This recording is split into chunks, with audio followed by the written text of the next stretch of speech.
Yeah, hello. Welcome back to the PMdistilled talks. Today, we will discuss about how to conduct perfect sprint planning meetings. The first and foremost aspect is we should provide sufficient time for conducting sprint planning meetings. Irrespective of the duration of the sprint, it is going to take a minimum of 5 hours and a maximum of 7 hours for effectively conducting the sprint planning meeting. It is a good investment. Many organization they just finish it off in maybe 1 hour's time or 2 hours time. That is quite insufficient. If a team is spending very less time in sprint planning meeting, that is an indication that they are not following Scrum, and they will get only the partial benefits of Scrum if they are not following the Scrum process completely. So plan for approximately 5 minutes, 5 hours to 7 hours. If it's a 30-day sprint, 7 hours. If it is a lesser than 30 days duration, sprint duration, then minimum it will take 5 hours because the product owner has to explain the features to the team. The team has to estimate it using Fibonacci series and playing poker and stuff like that. That is a great investment because a lot of risks will get unearthed in the sprint planning meeting itself. So that is a great investment. A lot of dependency issues will get thrashed out that then and there itself. So don't try to curtail uh, collaboration, and don't fall back to a dictation mode where the product owner just says these are the things we need, because we need discussions, we need debates. Then only we converge, and that will give you better productivity during the execution of the sprint. So don't think that spending 7 hours time in sprint planning meeting is a waste. Actually, that is a good investment. Then the second point is advanced preparation and circulation of the sprint backlog. If the product owner can prepare the sprint backlog or the key features that he or she is planning to be scheduled in the next sprint, it will be great if that can be circulated, and it will be even better if the team members take time to do some kind of research on the proposed features before coming in for the next sprint planning meeting.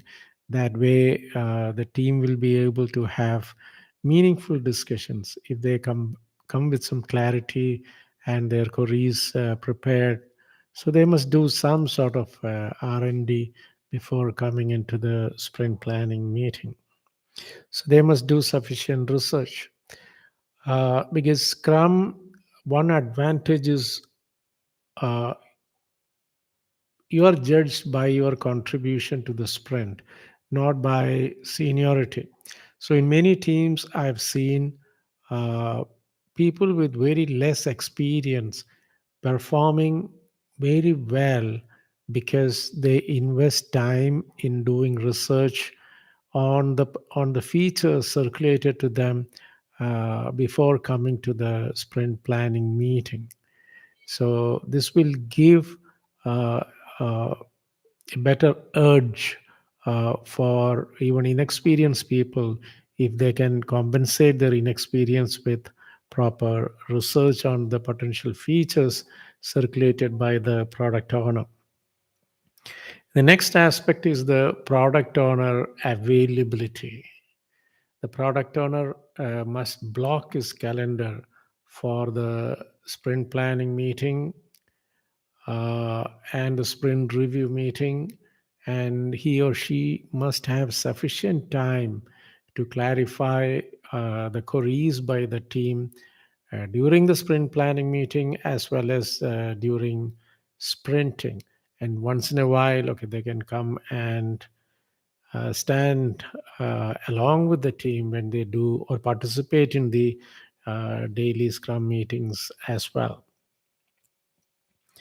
Because most of these product owners are functional managers, they are sometimes very busy with their work, but then yeah, they must be willing to spend at least time during the sprint planning meeting and some of the daily scrums, and they should have sufficient time to clarify the queries by the team, and they must come for the sprint reviews and retrospectives. Then the next one is the participation in estimation. Uh, if you are highly experienced technically, then you will be able to participate. Others will be able to participate only if they have done some amount of research before getting into the sprint planning meeting. Then they will be able to participate in the poker game and estimate using that Fibonacci series. Scrum always says that we want highly motivated and capable teams. So without that, your estimations will become a kind of uh, just some people's view. It will never be the team's view if the entire team doesn't participate or not allowed to participate or doesn't have the confidence to participate. So you have to prepare yourself before coming for the planning meeting. Then another key point I want to share is active listening. Everybody should learn to listen actively when somebody is presenting something. Uh, Multiple meetings within the same meeting is very common in this part of the world.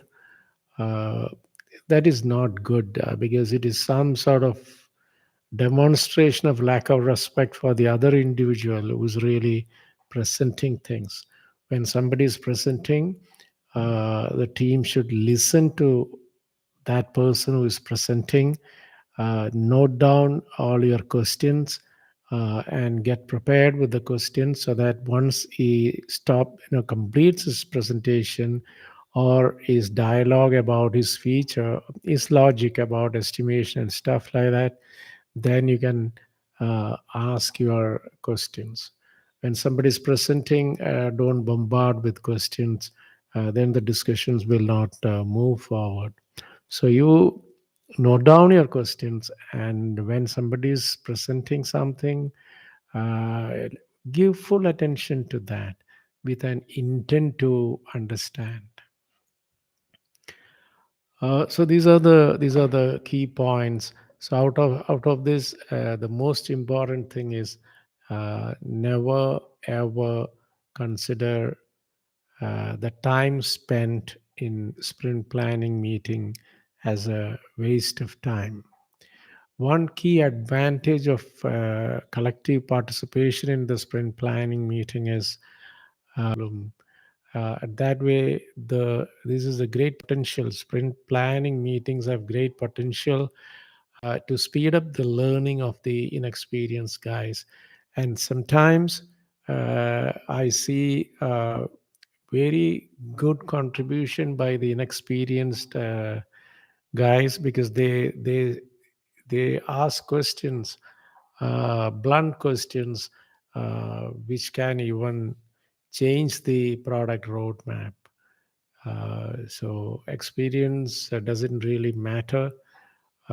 So I think From my experience, spending sufficient time in sprint planning meeting is a great investment, and sprint after sprint, you will get better performance because the capability of the team members will improve phenomenally if the sprint planning meetings are conducted properly as defined in the Scrum Guide.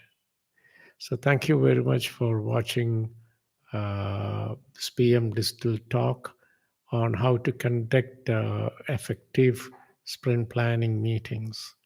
So, if you have not subscribed to uh, our channel, please do subscribe so that whatever communication we send from here, you will get it without fail.